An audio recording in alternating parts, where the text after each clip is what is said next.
Yo, what's good? NBA YouTube. It's your man 100 Grand Ross with The Rock Never Stops.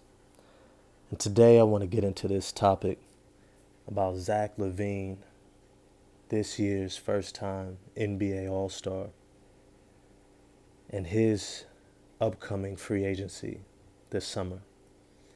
If you like this video, I want you to smash that like button for me, hit subscribe and the bell for notification. And also we can continue the conversation that actually started on Twitter um, at The Rock Never Stops 22 in my discussion with a couple cats from Pick a Side podcast. They had some great points, but I want to dive a little bit deeper into it right now.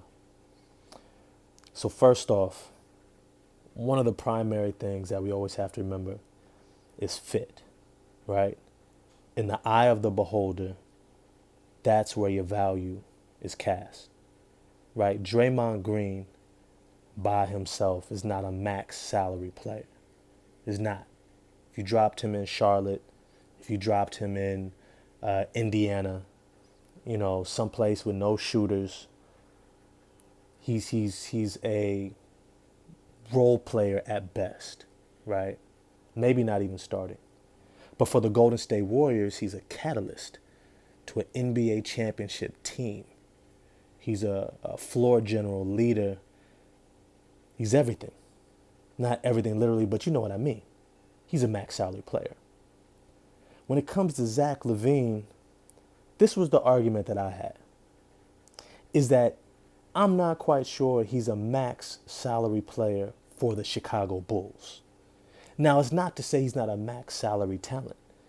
He's averaging over 20 points a game for the past 4 or 5 seasons in a row, right? He's a dynamic, explosive scorer who's proven to be able to go at the best, to be able to go bucket for bucket, hit game winners, and the like. And at the same time, this is his first time in an All-Star game. This will likely be his first season playing in the playoffs. And for a team whose deepest position is at guard, we have to ask ourselves, is Mr. LaVine worth a max salary for the Chicago Bulls? Now, the big thing that really kind of brings this subject at the forefront is really the play of DeMar DeRozan.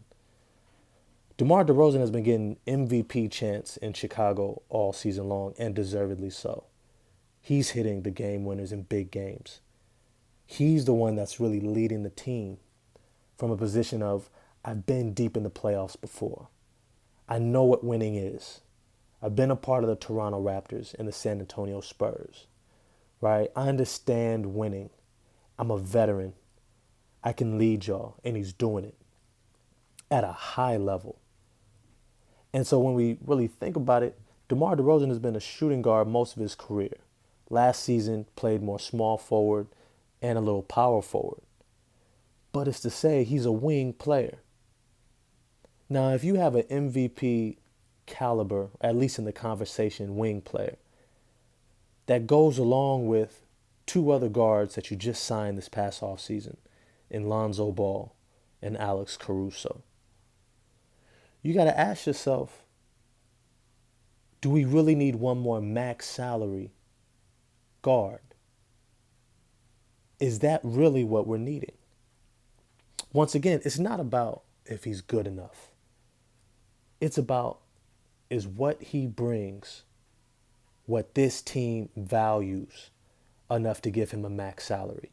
Recognize that they're already given close to max salaries for DeMar DeRozan, Nikola Vucevic. They just signed the aforementioned Lonzo Ball, Alex Caruso. And they've still got some pretty big holes in this roster that they still need to fill.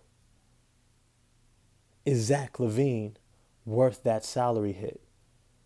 That's going to pretty much ensure they don't have the cap space to bring in a high-level player in their greatest area of need. Now, when you look at the makeup of the rest of this team, it's not just you got Lonzo Ball, a 6'6" point guard or guard who can guard at least three positions in the NBA, or Alex Caruso, who can also guard three positions in the NBA, and sometimes even a small ball four. You also got guys like Javonte Green, Troy Brown, and then you got the young bucks. You got the young guys who are coming up, trying to make a name for themselves and making plenty of noise with all the injuries and COVID protocols. When Lonzo Ball and Alex Caruso have sat and Zach LaVine have sat, who's been stepping up? Kobe White, Ayo Dosunmu. These are two young guards at 6'5", 6'4", close to 6'5", can also play multiple guard positions at a high level. But what's interesting is that they each bring a very unique factor to the game. Alex Caruso isn't necessarily a high-level playmaker, but he's an incredible on-the-ball and off-the-ball defender, defending multiple positions, as I said before, getting his hands on loose balls in passing lanes. He's showing the ability to defend and lock down at an extremely, extremely high level. Now, when you think about that in regards to the rest of the guards on this team, that is something unique and highly valued in what the Bulls do. Their defense, when they were rolling at their best, and number one seed in the East, they were one of the best defenses in the league. And despite Zach LaVine's great efforts to give a much better effort on defense, he's not the primary reason why they were a top-level defense. That would go to Alex Caruso and Lonzo Ball, mixed in with a little bit of Nikola Vucevic as well. And then you see somebody like Kobe White and Ayo Dosunmu. Ayo, an excellent defender as well, who's also hitting big shots, showing some nice playmaking. But then you got Kobe White, who's flat out torching it this season. I mean, he's stepping up his game, especially in the absence of Zach LaVine, who's dealing with some knee ailments, right? And so when you look at what each of these guards are bringing, they each have a very unique value. And when you're thinking about bringing in a max salary player, you generally are bringing them in saying what they bring is so valuable, we can't get it anywhere else. And so we are willing to go top dollar in order to keep them. We are willing to pay whatever it takes to make sure that they continue to bring what they bring to this team.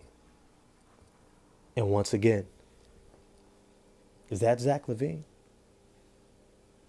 Granted, his 25 points a game is dope. It's amazing. His playmaking, scoring ability. But are you really ready to push Ayo Dosunmu, who's from Chicago, back down on the depth chart? Are you really willing to say Kobe White, only 5 to 7 minutes a game? Because we still got guys like Javonte Green under contract. We still got DeMar DeRozan. We still got Zach LaVine. We still got Alex Caruso. We still got Lonzo Ball. Y'all get the point I'm making. Is he worth that max salary? Now, for me, I'd be interested in potentially a sign and trade. Can we get some more pieces that fit our need that we could use his salary for? And let's not forget about Patrick Williams. What was it, he was a number 4 pick for the Chicago Bulls a couple seasons ago. And they are extremely high on Patrick Williams. All reports out of the front office, they think this kid, this young man, can be tremendous for them. And I don't doubt it either. At 6'8", he's built. I mean, he's just physically built, ready for the NBA. Great athleticism. He's taking his strides forward in terms of his skill development, his ability to guard 3-4 positions as well. Definitely has that Kawhi Leonard just vibe, right? Does he get a smaller role next season if he's willing to start averaging 16 to 18 points a game? Are you really willing to push everyone back down who's developing to give Zach LaVine a bigger role or a max salary role? And let's not forget about the holes that they still have on this team.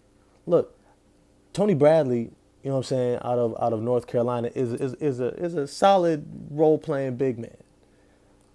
Maybe third string at best.